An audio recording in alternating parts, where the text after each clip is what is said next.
34 Français torturés, puis assassinés à Vincennes. Ce sont là des mots qui ne disent rien si l'imagination n'y supplée pas.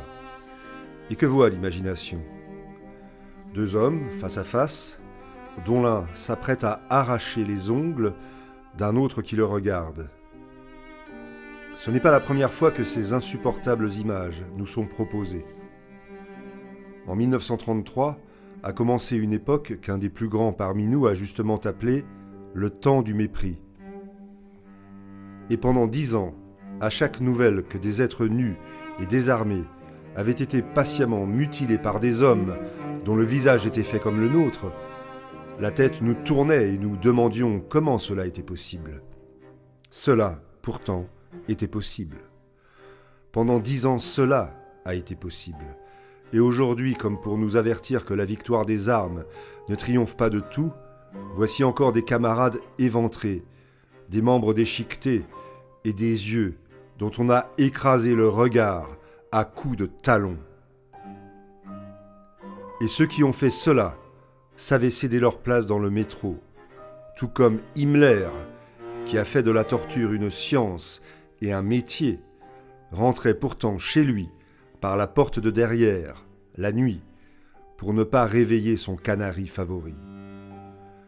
Oui, cela était possible, nous le voyons trop bien. Mais tant de choses le sont, et pourquoi avoir choisi de faire celle-ci plutôt qu'une autre ? C'est qu'il s'agissait de tuer l'esprit et d'humilier les âmes. Quand on croit à la force, on connaît bien son ennemi. 1000 fusils braqués sur lui n'empêcheront pas un homme de croire en lui-même à la justice d'une cause. Et s'il meurt, d'autres justes diront non, jusqu'à ce que la force se lasse. Tuer le juste ne suffit donc pas, il faut tuer son esprit pour que l'exemple d'un juste renonçant à la dignité de l'homme décourage tous les justes ensemble et la justice elle-même.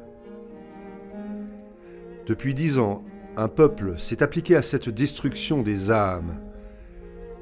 Il était assez sûr de sa force pour croire que l'âme était désormais le seul obstacle et qu'il fallait s'occuper d'elle. Ils s'en sont occupés et, pour leur malheur, ils y ont quelquefois réussi. Ils savaient qu'il est toujours une heure de la journée et de la nuit où le plus courageux des hommes se sent lâche. Ils ont toujours su attendre cette heure. Et à cette heure, ils ont cherché l'âme à travers les blessures du corps. Ils l'ont rendue hagarde et folle, et parfois traîtresse et menteuse. Qui oserait parler ici de pardon ? Qui voudrait lui demander d'oublier ? Ce n'est pas la haine qui parlera demain, mais la justice elle-même, fondée sur la mémoire. Et c'est de la justice la plus éternelle et la plus sacrée que de pardonner peut-être pour tous ceux d'entre nous qui sont morts sans avoir parlé, avec la paix supérieure d'un cœur qui n'a jamais trahi.